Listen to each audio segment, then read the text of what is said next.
but now it looks like they are not so happy with they're the realizing company. the reality on the ground. Yeah.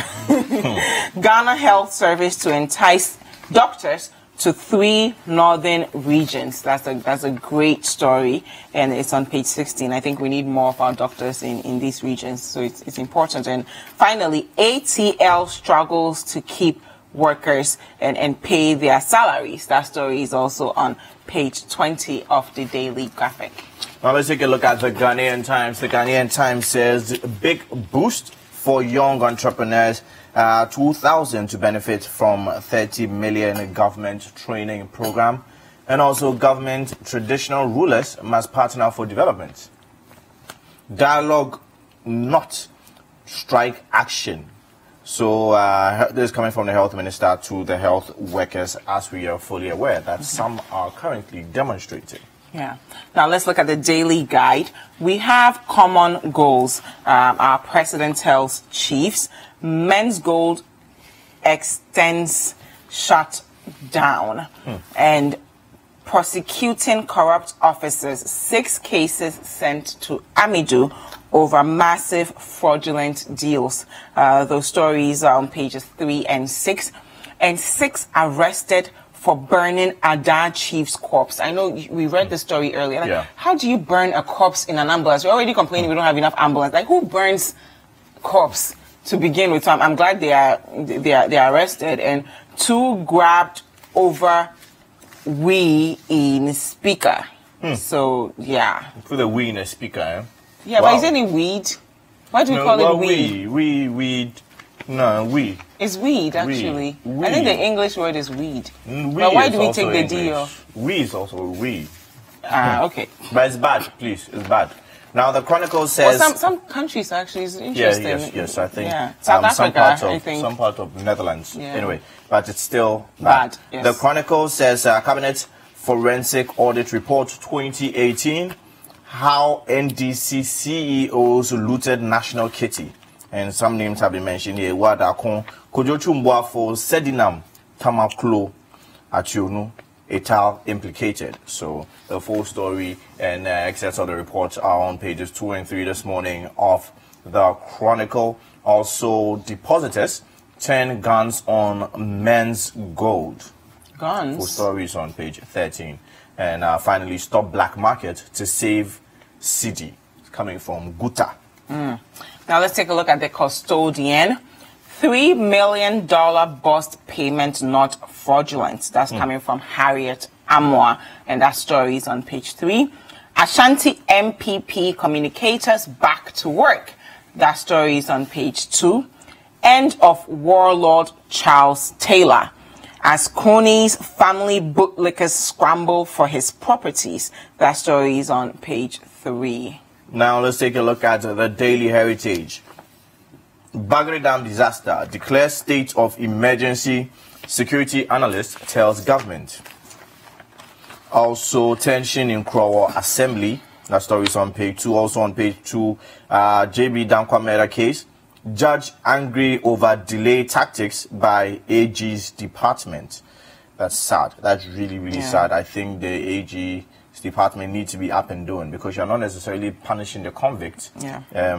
If anything at all, Article 19 will let you know that once the person is still in custody, all that time will be factored into his sentence. So then why the delay? Jamestown Manche to establish a varsity. So that's what we have this morning on the front page of the Daily Heritage. Now let's take a look at the Daily Statesman. Let's work for the benefit of our people. President Akufo-Addo urges chiefs. That story is on page 3. How NDC, in quotation, stole over 800 million Ghana cedis. Forensic audit on 6 agencies revealed. That story is on page 2.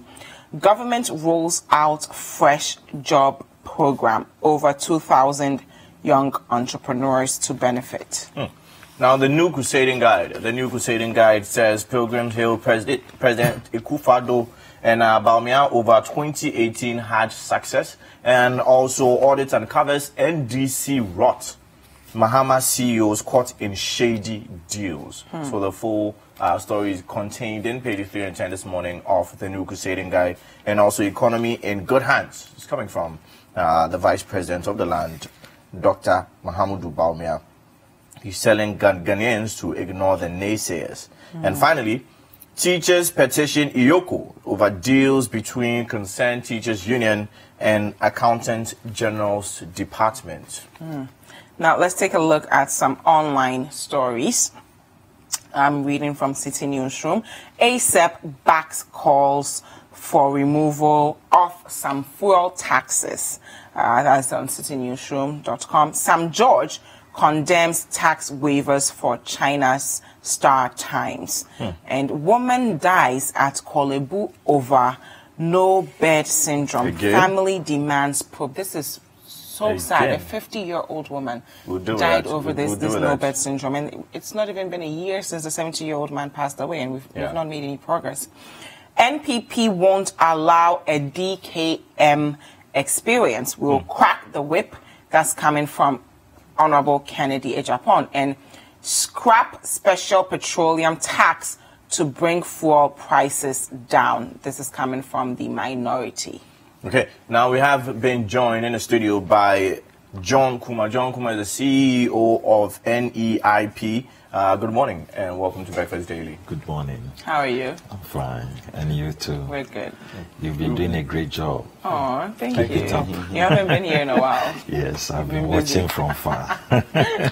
Now we've also been joined by Honorable Rashid Pelpuo, the Honorable Member of Parliament for Wild Central. Good morning, welcome to Breakfast Daily. Thank you. Good How are morning. you? I'm doing well. Now let's go straight to our first story. Scrap special petroleum tax to bring fuel prices down. This is coming from the minority, but remember to send your messages with the hashtag Breakfast Daily on all social media platforms, and of course the WhatsApp line is 0550-585-832. On to the first story. Reading from citynewsroom.com says, the minority in Parliament is demanding the scrapping of the special petroleum tax as a measure to cushion Ghanaians as the prices of petroleum products keep rising. And according to the minority spokesperson on Mines and Energy, Honorable Adam Mutawakilu, the tax has outlived its usefulness at the time when world market prices allow government to make a windfall of, or allows, government to make a windfall of $10 million per day from crude exports. So I think and there's another angle here I want to add. So reading from City Newsroom, it says ASEP backs calls for removal of some fuel taxes. The energy think tank Africa Center for Energy Policy has backed calls from their government to bring relief to fuel consumers by scraping some taxes from the petroleum price build-up. So they call for the government, not from the government, to do that. And I'm going to quote the executive director of ASEP, Ben Boache. He says, there will be the need for government to pass on relief to customers. I don't know how to what extent, but scraping some taxes should be considered as well. Of course, according to the minority spokesperson on Mines and Energy, Adam Mutawakilu, he says the petroleum tax has outlived its usefulness, and he goes on to quote that in 2018 budget, the Akufo-Addo government presented to Parliament a benchmark price, the price at which we sell our oil of $57 per barrel. As we speak now, the price per barrel is at $77 per barrel. This means the government is making a surplus of $20 per barrel, and currently we produce almost 200,000 barrels. So if you multiply this $20 barrel excess to 200,000, we are making about $10 million surplus every day. I think the math is a bit off, but we get the point. John. Since when did 2 times 2? Okay, let's focus on the let's focus on the argument. Good morning to viewers. The issue of fuel price increases is very important, and Ghanaians are actually suffering when it comes to fuel price increases. And I think we have all done politics with fuel prices almost every election year, and every government comes and he's faced with the same scenario. I think that the minority should have made their argument by apologizing to Ghanaians first, because I was one of the people who complained bitterly when they introduced these taxes, these special energy levy taxes, at a time when the world market price reduced below $30. I think it even got to 25 at a point, 28. And in the name of a windfall, they introduced this special energy levy on all Ghanaians, so that instead of Ghanaians beginning to experience the other side of the so-called deregulation, which said that anytime prices went up, automatically we were going to see an increment in prices. And when prices went down, we were going to see or experience a reduction in prices. We never got to experience the other side of the deregulation when the NDC government introduced this special levy. And since then, Ghanaians have never had any relief when it comes to fuel price in this country. So I thought they were going to apologize first by disrupting the deregulation process and by unnecessarily thinking about revenue at the expense of a policy, and then, you know, entangling all of us in the quagmire, the hikes in prices that we find ourselves currently. So if they are making a call for government to look at it, I have always been for any policy that beef to PM. According to was that when, like you're rightly saying, when petroleum prices were down globally, the special tax was introduced to serve as a cushion should the prices go up. So it seems to suggest that when the prices go up globally, then we can remove the special tax, then so that Ghanaians will not have to pay as much anymore. So why are we doing exactly that? Well, and why was that not captured in the bill that they presented to Parliament? What was the timelines? I mean, he's just saying that because today he's in opposition and he thinks it's convenient to make noise about it. No, not really.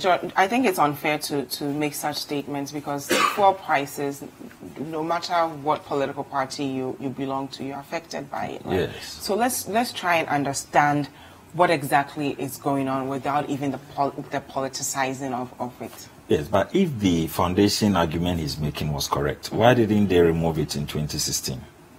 Because in 2016, fuel prices had jumped above $50. And at the time they were leaving, we were buying it almost at 21 cedis.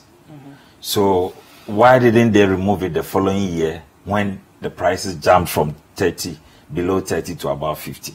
So that clearly was not the argument. They just think they are in opposition today, so they want to politicize the whole matter.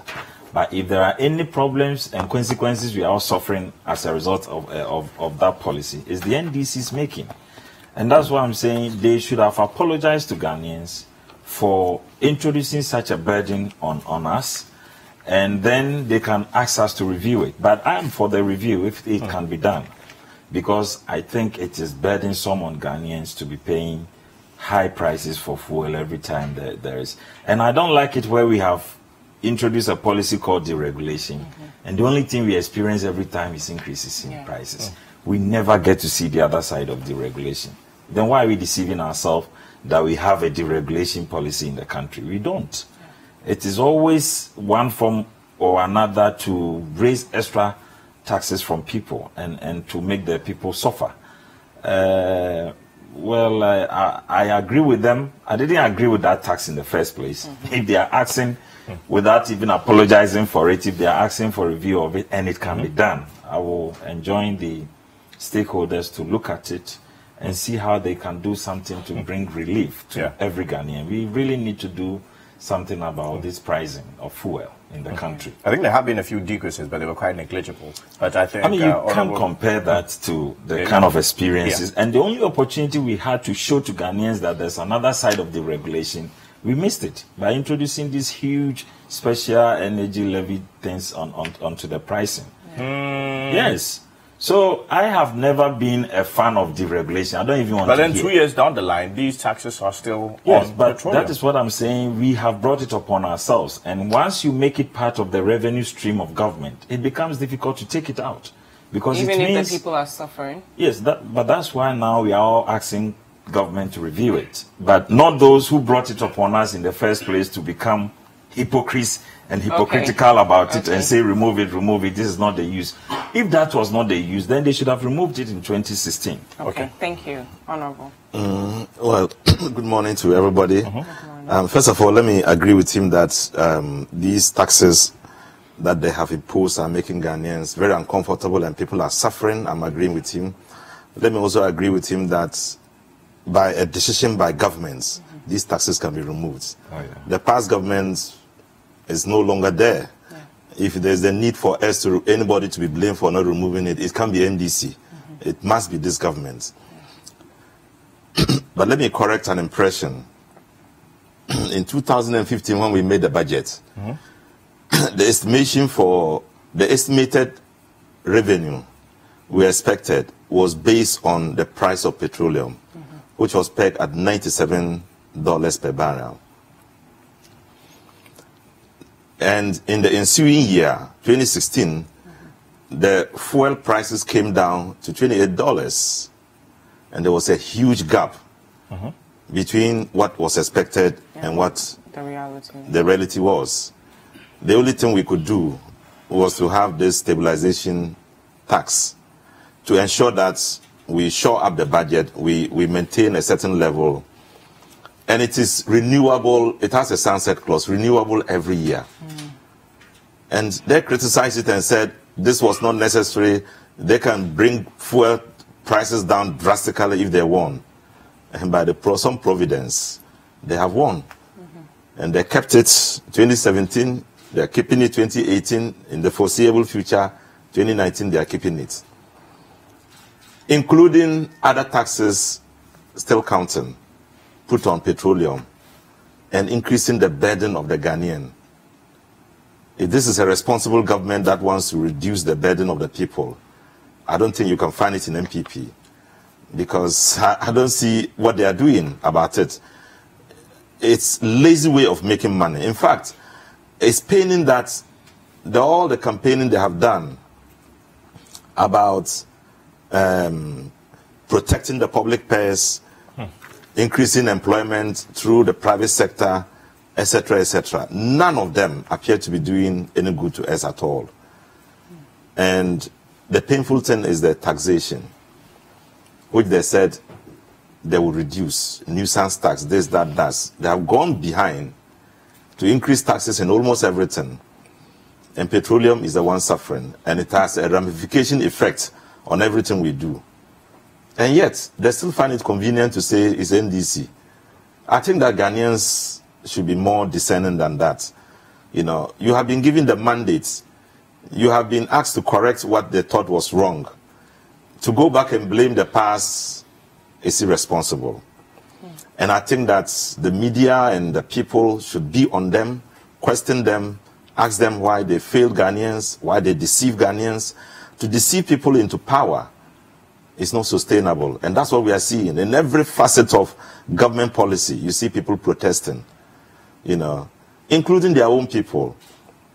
So I think that, let me agree with him again, that it is true that those who are making the policy should begin to sit down to think about it, because we can't have a situation where people are insensitive to the feelings and pulses of Ghanaians, who are the ones working for us to misuse the money that is being accrued. And I just heard that 600 barrels or what of petroleum is lost. I've forgotten the description of 600 something.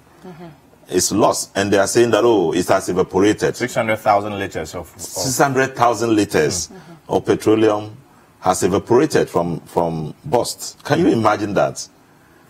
People are suffering. You are taxing them. Today, members of parliament, some of them are complaining, including the opposition, the majority side. If you see their platforms, they are complaining. Some of them were collecting 5,000 as their take home.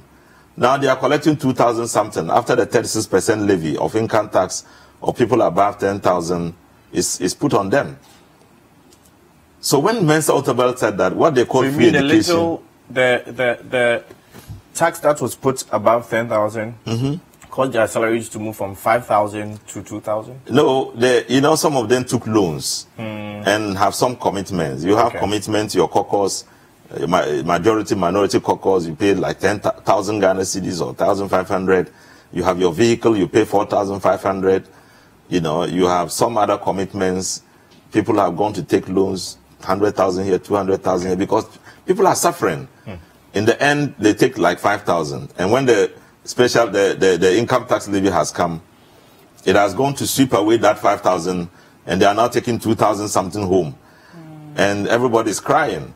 In other words, what I'm saying is that I was saying Mensa Otabil's saying that when they say free education, there's nothing called free education. They will go back and take the money from your father and say it's free for you. It's not free. So that's what is happening. Okay. The country... We do have a comment here from Andy, Honorable. He says, both NPP and NDC have no better plans for Ghanaians. It's all about their selfish interest. Now, picking back on what Honorable said, Ghanaians voted NPP to power. We didn't vote a new government in to measure their standard by what their predecessors did, right? That was not the case, because if that was the case, then we would have kept them. So how do we ensure that we are not always pointing at what was done before us, but actually looking towards the future and the new standard that we are setting for the people of Ghana? I totally agree. However, you cannot run a country without its history. Development is a continuum. Yes. And you can only continue from where the others stopped. Yes. We are not saying that we are blaming them and not acting. We are only pointing to their hypocrisy and letting Ghanaians know that it's not by their welfare that they are complaining. But it's been 2 years. If they are not complaining, Ghanaians are complaining. We feel it when we go buy gari and tomatoes and pepper. Yes. Right? So in the 2 years, what have we done to ensure that we don't struggle? A lot has been done, even on the energy issues. We promised to reduce some nuisance taxes, which you are all aware we have done a lot, and removing a lot of the nuisance taxes. And even on energy, we reduced petroleum tax already from 17.5% to 15%. We have promised to do more, but like I've told you, you cannot just dislocate the economy because you became a new government and all of a sudden you want to drastically turn things. When they have already made it a part of the revenue stream for the country, it will not take 1 year all of a sudden to just cancel it. If you are canceling it, what it means is that you must have another source of revenue to replace it.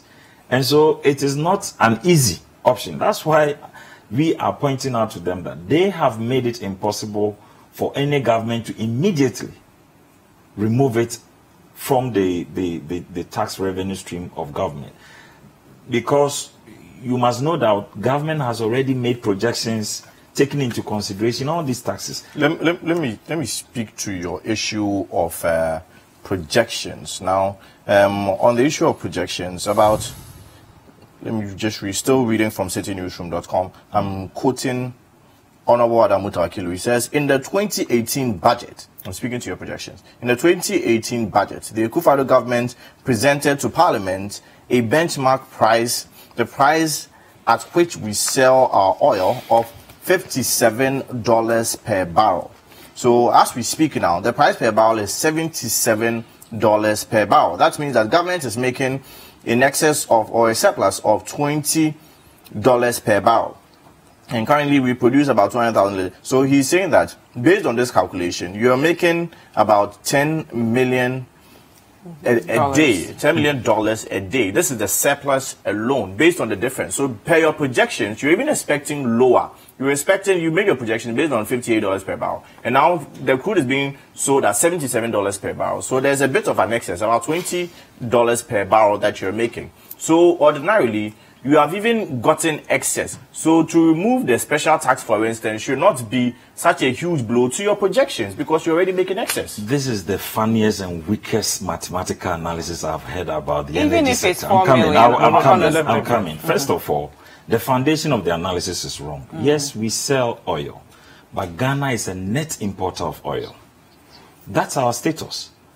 So the fact that maybe the selling price went up, you are looking at one side, but on the balance, you are a net importer. So the other cost to you has not been factored into the analysis he's doing. If he says you are making $10 million a day, I don't even know how he got there by multiplying 2 by 2. You forget the figure. Forget the figure. But this is a figure that's deceiving him, so you can't even forget even it. if it's 4 million. Granted that is even correct, the 10. What about the other side? If you are gaining 10 million and losing 20 million every day, how do you balance it? But he fails to do that analysis and just looked at only one side. And even when you so do you're saying that with the $58 that we had on crude, the mathematics would have changed, the ratio would be different? Because what it also means is that if you were going to buy at 58, now you are supposed to buy at 77.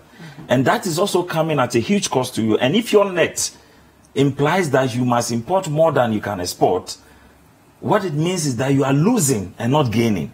But he's not doing that mathematics. But you let's forget about those details. I'm saying that I'm